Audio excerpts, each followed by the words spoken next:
Hello, INTP community. Newly aware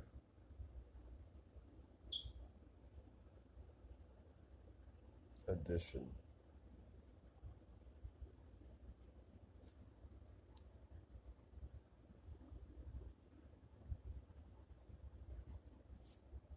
Um, it's kind of weird because this is still an attempt to socialize in a way, so it's kind of like, uh,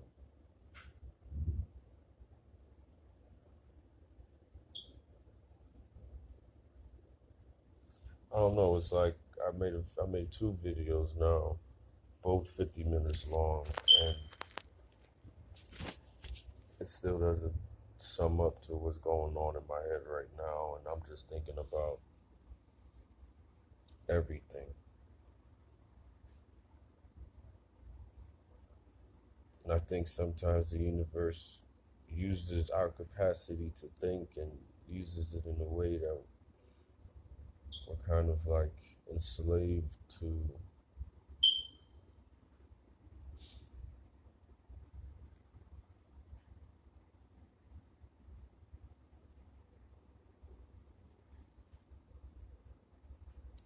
our destiny is our destiny, man. I guess sometimes I could just feel alien. No, let me not use that word. Foreign. Like extra foreign. Like people look up in the sky and they see a sun that's 93 million miles away, and I look up in the sky and I see the sun that's about 33 miles away, and the moon roughly around that same distance, and the stars roughly around that distance, and they believe the earth is rotating at 1,000 miles an hour, and there's a force that's about 30 miles an hour acting on us in a downward motion to let you get hit by a car at 30 miles an hour going another motion. You think you're gonna feel that? Yeah, that's what I thought. I don't know, man. It's like disconnecting from everything in a way is a blessing and a curse, because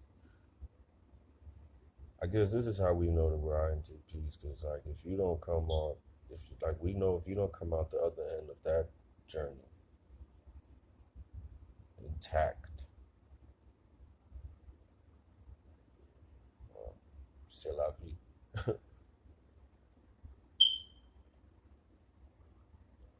It's probably why a lot of us committed suicide. We can't take it. The intensity and the immensity of what the fuck this is in itself a construct.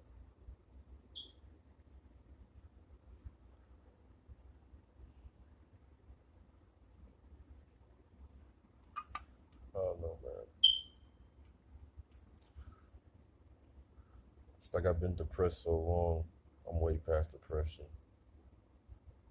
It's like I want to depress the depression with depression. But I have my moments of joy.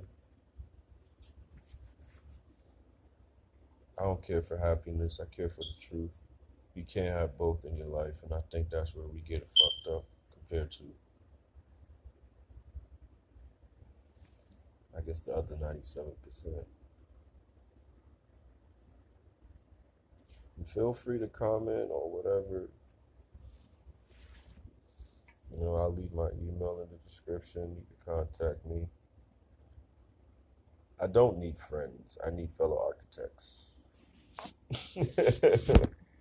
Honestly, I have all the friends that I need. If you know me, then you know you're a friend. But I need architects. Someone to bounce ideas off with and not overflow their cup, so to speak, with an ocean. Because that's really what I do. You know, I mean, if you're into Jungian psychology and the archetypes and all of that talk, well, I believe that we have all 12 wrapped up in us, and when we go inward, the journey inward, and we identify with those 12, and then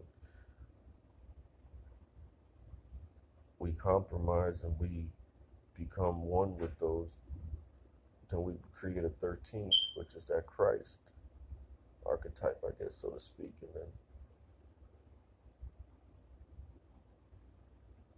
it's like once I learned how to do that, everything became clear, crystal.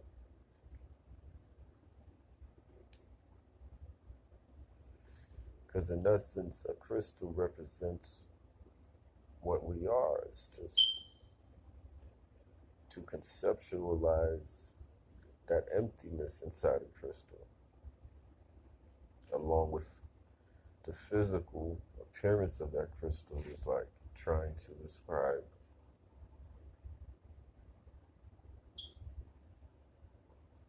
why some people are evil and some people are good.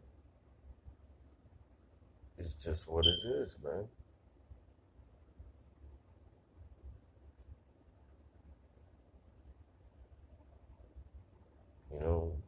Good arguments for both sides.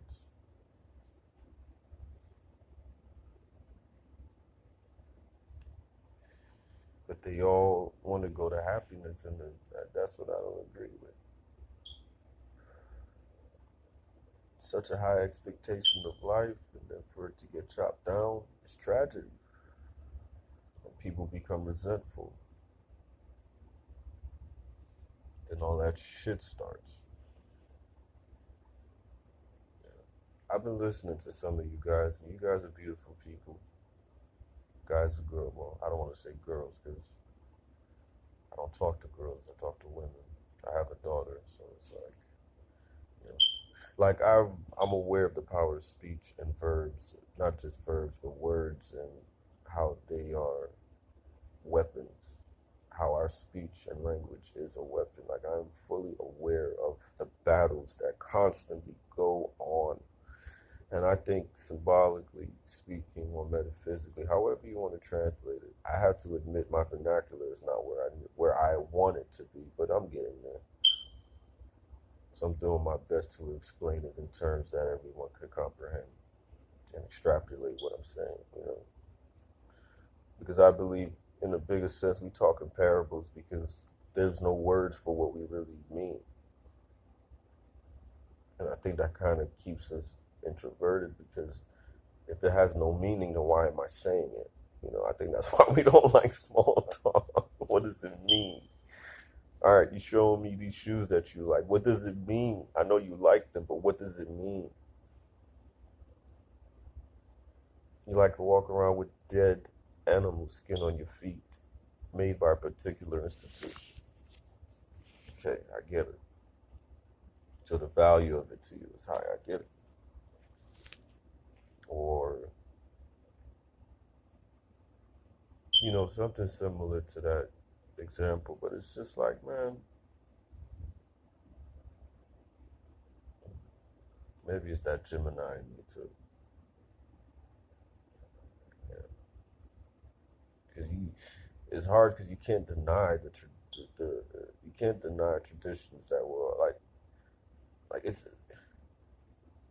we're trying to deconstruct some of the things that were integrated into us, and it's difficult because you're trying to basically cut off your arm in hopes that a new one will grow in its place. And it's like, yeah, that might be possible, but do you know how long that's going to take? You got that kind of time, man. And we're aware of that. We don't have that kind of time. This is a finite experience. This is a finite place.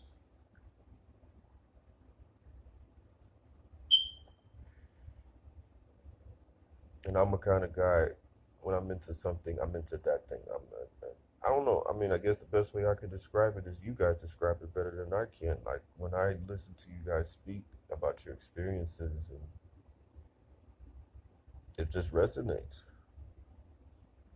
And I believe if it resonates, that's better than proof. Because if you need proof, then you're trying to add the details to what, like, and we're not so much detail oriented, so to speak, but we're architects, we're engineers. We lay the backbones, the structure. We put complexity and we conceptualize it for people to understand. And what they do with it is what they do.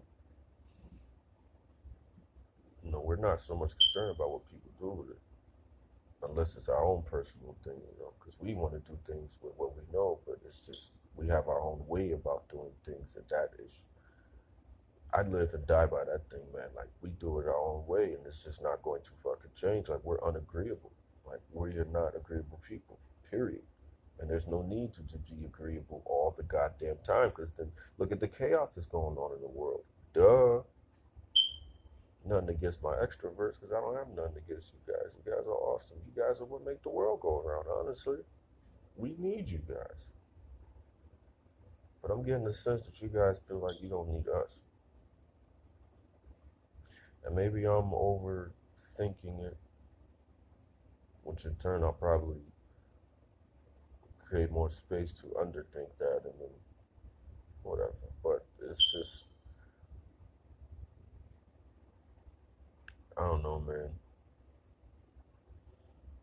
I don't talk to people about these things, so it's kind of like I'm talking to you guys.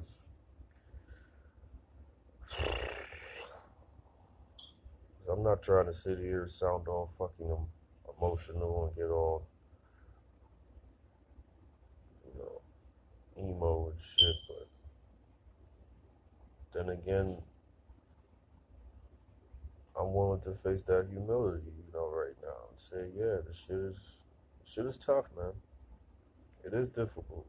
It's thrilling at the same time. It's like, wow, like, okay, I am here. I am. It was like, fuck yeah, I am. I am that I am. And then it's like, would you continue that thought? It's like, okay, well, what does the rest of it say? It's depressing. It is. It can be depressing. I push my family away. In a sense, well, not in a sense, I literally did, because I was turning into something that I was turning into a monster in front of them. And I want my kids, Chrissy, Bobby, Alex, I want you three to understand, like, I I had to slay a dragon. And one day you may have to also. And that is so important for you guys to understand. You may not understand it now, but hopefully this video stays on through the years and you get to look back and you get to say, perhaps you're at that point now in your life where this video may help you. So I guess you could call this therapy session, future parenting technique, whatever you want to call it. Just, you have to slay that dragon before you could, in a sense, be who you are, because you got to go through the brainwash. It's almost imperative that you do, because then how else are you supposed to know what is what, which is which? Fear, don't ever let that shit get in your bones, man. Respect it.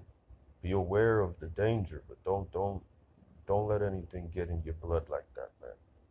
Period. And that goes for anyone else, that little tidbit was for my children, but not just for them. But I mean, back to the INTP, like, I'm aware of that. Fear is real. And it's like sometimes the more we think, the more we know, the more afraid we get. But then that's what kind of makes us brave too, because we still keep going. And some of these thoughts, man, shit. It's like, why the hell is this in my head? Like, where is this coming from? And it can't help but feel special, but it's just, you can't help but know that you're not normal either. You know what I mean? So it's like,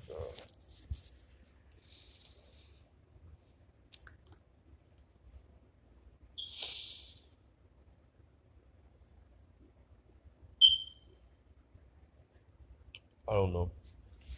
My name is Jonathan Etienne, 28. Was raised by Haitian parents who immigrated here. And, being raised with those principles, Christian background.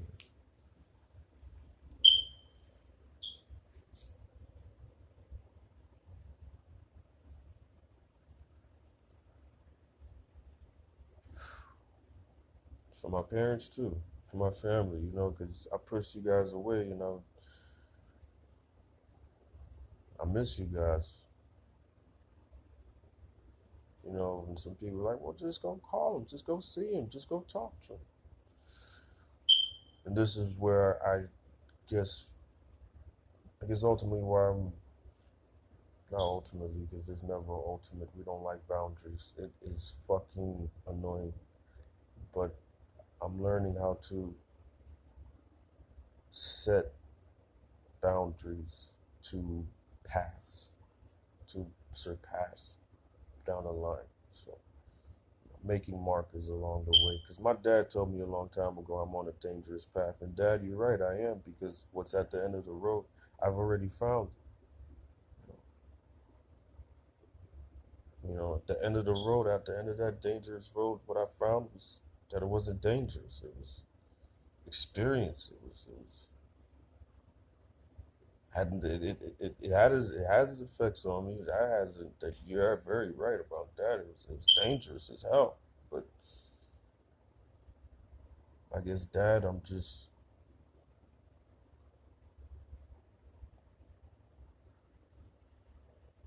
guess I have an attraction to danger. I have an attraction to just prove that I'm more dangerous than the danger in this sense like that. But not in a tyrannical manner, but in a masculine manner, in a manner of, I got a sense from you as being the man. It's just that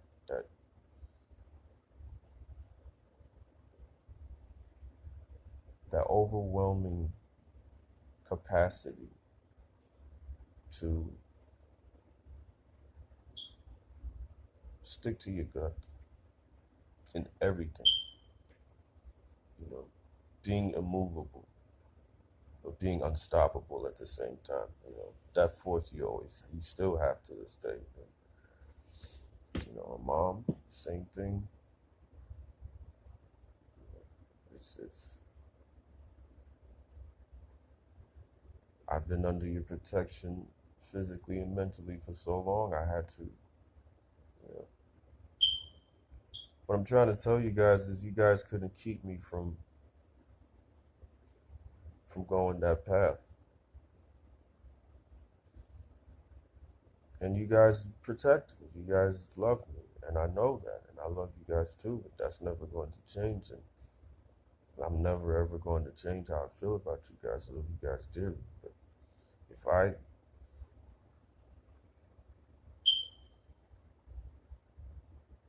let's just say I went down the path that you guys protected me from for so long, and at a state that was so, I guess you could say, I was